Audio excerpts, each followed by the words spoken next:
नमन करता हूँ श्री आचार्य सुरेंद्र प्रताप सिंह सर को। बड़ी अनूठी सोच के हैं, मतलब मैं ना इतनी जगह जाता हूँ पर सर मैंने आपकी सोच को अनूठी पाया। भारतीयता को लोगों में जगाने के हिसाब से जो मशाल लेके चल रहे हैं, आपकी उस सोच को मैं नमन करता हूँ। आप क्योंकि देखिए शैक्षणिक तो सब बहुत जगह हो जाता है कि ठीक है एकेडमिक एक्सेलेंस बच्चों में आए, सब बहुत लोग सुनिश्चित करते हैं, बहुत लोग इंश्योर करते हैं, परंतु बच्चों में नैतिक शिक्षा का भी विकास हो और साथ में भारतीयता की भावना हो। तो ये जो बच्चे यहाँ से मैं सोचता हूँ जो निकलते होंगे और जो भविष्य में समाज में जाएंगे, ये अपने देश के लिए बहुत बड़ी असेट होंगे, बहुत अच्छे नागरिक होंगे। तो सर मैं इसलिए आपको नमन करता हूँ और आपकी पूरी टीम को भी। इसी समय मैं स्मरण करना चाहूँगा श्रीमती अमिता सिंह मैडम जी को।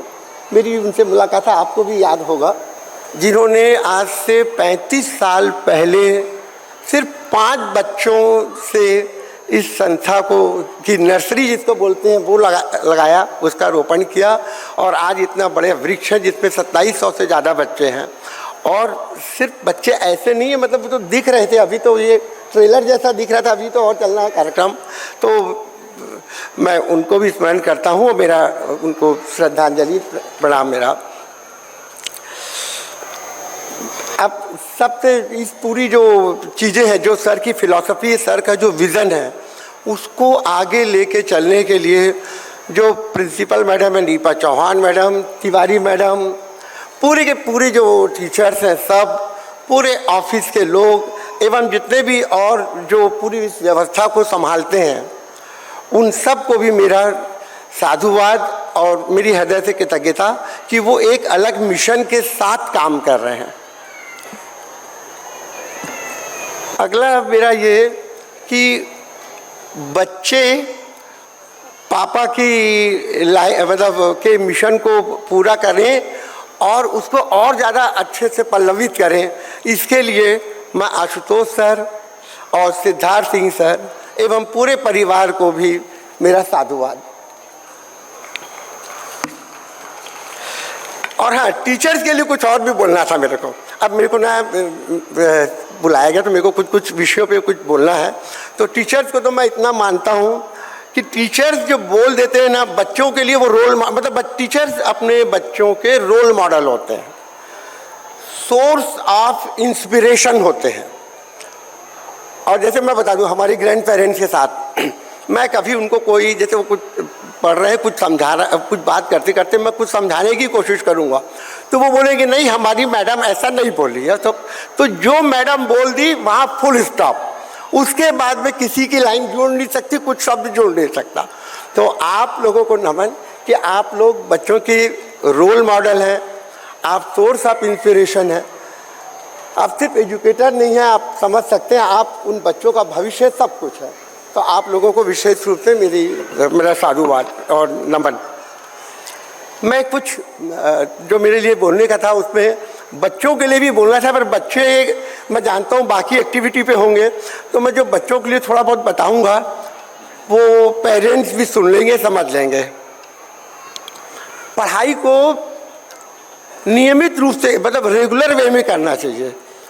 मैं जानता हूँ बच्चे कम हैं तो मैं भी बहुत जल्दी अपनी इन बातों को कवर कर लूँगा, पर जो बच्चे थोड़े से दिख रहे हैं साथ में पेरेंट्स के साथ, उनके लिए पढ़ाई नियमित रूप से करना चाहिए। इस परीक्षा के समय तो सब पढ़ते हैं, पर पढ़ाई को नियमित रूप से करना चाहिए और समझ कर पढ़ना चाहिए। मेरी इस बात को समझेंगे कि समझ के साथ पढ़ना चाहिए। हर बार रैंक आ जाए जरूरी नहीं है, आप अच्छे से पढ़ें, रैंक आ जाए तो अच्छा, नहीं आए तो भी मैं पक्का कह रहा हूँ, जिस जगह मैं जिस मुकाम पे बैठा हुआ हूँ, बच्चों का ही डॉक्टर हूँ, मेरे को अंदाज है कि जीवन में सब रैंक वाले कहीं ना कहीं जीवन में अच्छा कर सकते हैं। बस सोच अच्छी हो, पॉजिटिव हो, सब कुछ पॉजिटिव सोच के साथ चले तो सब बहुत अच्छे से हो सकता है। थोड़ा हेल्थ के लिए भी बोलना था, पर बच्चे कम हैं तो थोड़ा सा फिर भी बता तो देता हूँ। जंक फूड से बचना तो चाहिए, पर पूरे परिवार को ये मेरी मैसेज है। हाँ, पर मैं जानता हूँ कि कुछ चीज़ें लोगों को पसंद आती है, इसमें कोई वो भी नहीं है, कोई बहुत बड़ी बात वो नहीं है। तो उसको हफ्ते में एक बार या 2 हफ्ते में एक बार करें और नियमित रूप से बैलेंस डाइट का उपयोग करें। पर्सनल हाइजीन का पूरा ध्यान रखें। टीवी मोबाइल पे मैं अभी बोलूँगा। टीवी मोबाइल बहुत, सर ने तो बहुत अच्छे से लिया है, तो मैं इसको अभी पेरेंट्स के साथ भी बोलूँगा। बच्चों के लिए आखिरी, healthy food, healthy body, healthy mind. Sir का मैंने पढ़ा पूरा। सर का जो संकल्प जो आपकी पत्रिका है उसमें आपका मैसेज इतना अच्छा है कि मेरे शब्द उसमें अभी उसमें बैठ नहीं पाते हैं। उस मैसेज को भर पढ़ लें, पेरेंट्स भी पढ़ लें, तो उसमें बच्चे का सर्वांगीण विकास, जो सर का मैसेज है इस साल की आपकी मैगजीन में, उसमें सब है। मैं अब थोड़ा सा पेरेंट्स मेरी बात तो सुनेंगे। 40 ईयर्स से ज़्यादा हो गए प्रैक्टिस करते हुए, 43 ईयर्स से ये मेरा। पेरेंट्स से मेरी बहुत मुलाकात होती है। बच्चों के साथ आते हैं तो उनसे बात होती रहती है।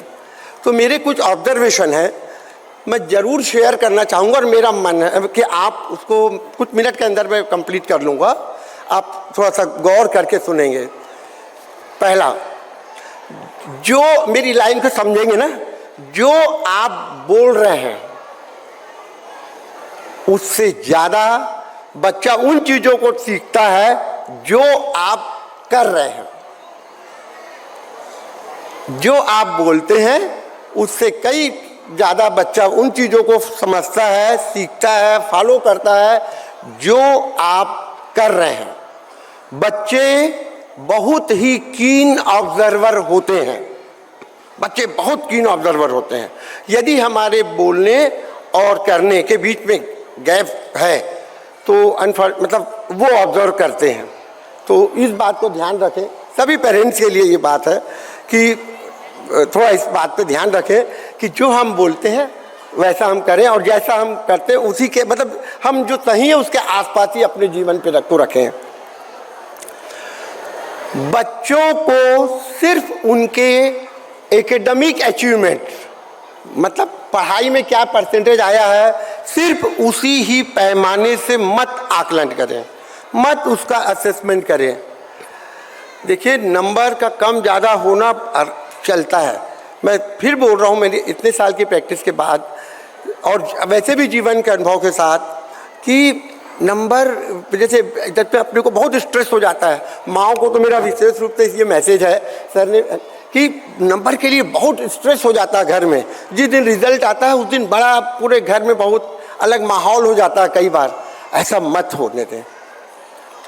आप माने परसेंटेज के से सब बच्चे अगर अच्छी पॉजिटिव थिंकिंग के हैं, अच्छे सकारात्मक सोच के हैं, कहीं ना कहीं कोई ना कोई अच्छा मुकाम सब हासिल कर लेते हैं। तो सिर्फ एकेडमिक अचीवमेंट को पैमाना ना बनाएं। मोटिवेशन अगर आपको करना है, बच्चे को अगर अपने को कुछ समझाना है, करना है, तो मेरे को ऐसा लगता है कि लॉजिक के साथ अगर हम समझाते हैं, लॉजिक के साथ अगर समझाते हैं तो उसको ज़्यादा बच्चा समझता है और वो सस्टेन भी होता है। कई बार होता कि अपन स्ट्रेट ऑर्डर करते हैं, तो स्ट्रेट ऑर्डर से बचें और लॉजिक के साथ समझाएं। तुलना करने से बचें, कंपैरिजन करने से बचें, चाहे घर के ही बच्चे से चाहे दूसरे बच्चे से, कंपैरिजन करने से बचें। ये भी मैसेज है मेरा।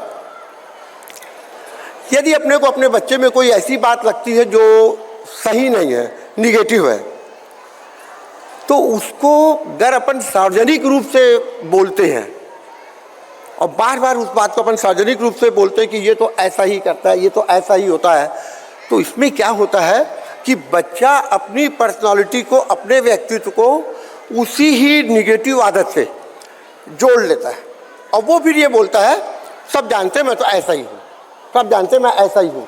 तो वो जो निगेटिव जो चीज़ है वो उसमें और ज़्यादा हो जाती है। तो मेरे को ऐसा लगता है निगेटिव चीज़ों को सार्वजनिक रूप से बोलने से बचना चाहिए। मैं एक आध उदाहरण दे सकता हूँ, चलिए निगेटिव का तो नहीं देता, आहार का दे देता हूँ।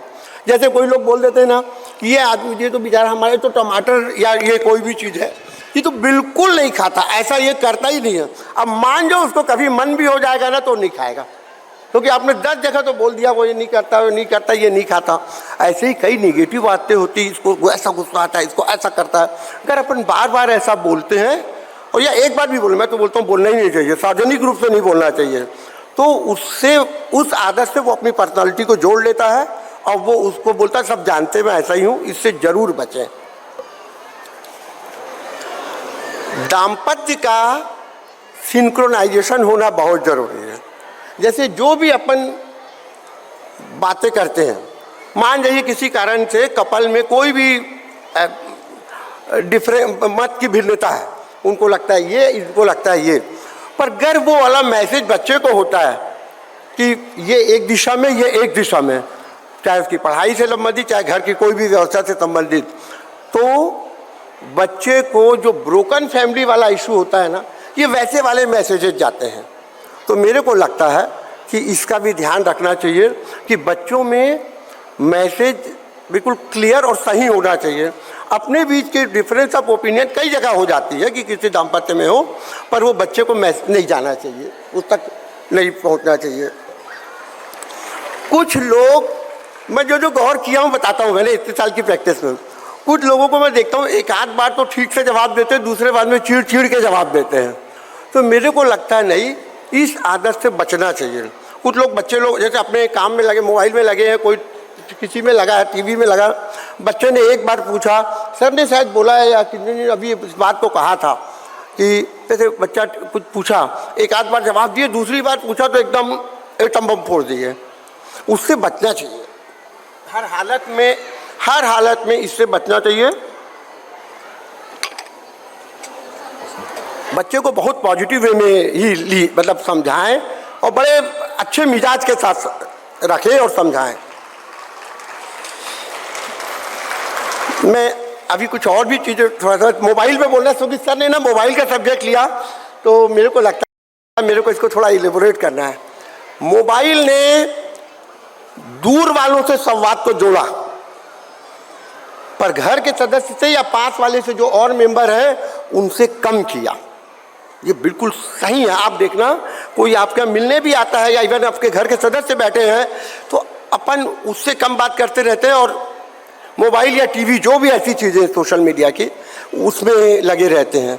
तो मेरे को लगता है इसका जुडिशियस उपयोग होना चाहिए, एकदम जो सही उपयोग है कि बस संवाद के लिए किए और रख दिए, कोई कम्युनिकेशन के लिए किए और रख दिए। तो मेरे को लगता है कि घर में एक बेहतर, स्वस्थ और अच्छा वातावरण रहेगा।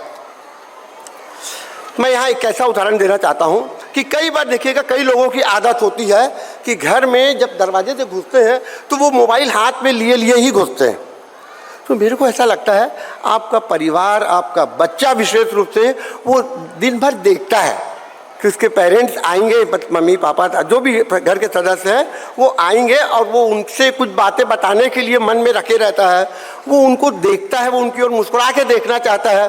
पर अपन प्रायः दरवाजे से घुसते हैं, ना मालूम कितना काम छोड़ दे बचा लेते हैं कि दरवाजे से जब 8-10 घंटे बाद भी घर में घुसते हैं तो मोबाइल लिए घुसते हैं।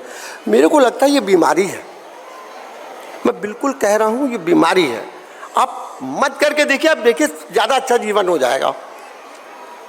माफ़ करें कि कोई बात लग रही हो तो, पर मेरे को लगता है मेरे पास मैसेज था कि मेरे को पेरेंटिंग पे और मोबाइल पे कुछ चर्चा करना है। मोबाइल पे जो लोग गेम खेलते हैं, यदि वो अकेले सदस्य हैं घर के, कोई नहीं है और, तो फिर उसको मैं कुछ नहीं बोलना चाहता। पर अदरवाइज अगर घर में और सदस्य हैं परिवार में और आप मोबाइल में गेम खेल रहे हैं, बच्चा को अभी आपने दे दिया या उसके लिए टीवी ऑन कर दिया या उसको कोई चाप को दे दे कि चल तू इसको खिला, तो मैं इसको अस्वीकार्य बोलता हूँ। मतलब मैं इसको बिल्कुल क्षमा के लायक भी नहीं मानता। मेरे को लगता नहीं, अपना बच्चा दिन भर हमारा इंतजार कर रहा है, घर के दूसरे सदस्य भी इंतजार कर रहे हैं और हम उसमें गेम खेल रहे हैं। गेम कहाँ जाएगा? कहीं नहीं जाएगा। जब वो सो जाएगा तब भी खेल लेना, अगर किसी को बहुत शौक है तो। हालांकि मैं तो ज़िंदगी में कभी नहीं खेला, पर चलो जिनको शौक हो उनके लिए बोलता हूँ, कैसे कर सकते हैं वो। गैर आवश्यक कॉल मत लगाइए, कुछ मत करें, सोशल मीडिया से बचें, उसमें अपने बच्चे और परिवार को क्वालिटी वाइज टाइम दें। जैसे कुछ लोगों को मैं एक चीज़ और ऑब्जर्व किया हूँ, कुछ लोगों को बार बार ऐसे मोबाइल पे मैसेज देखने की आदत है, क्या आया क्या आया, अरे बीमारी है ये, अरे आएगा तो बाद में भी बात हो जाएगी, पर जब अपने परिवार के साथ है तो बचे। तो मेरी आखिरी लाइन लास्ट में, अभी अपन ने तारे ज़मीं पे देखा ना, ये तारे थे, मैं सच बोलता हूँ ईश्वर के रूप थे।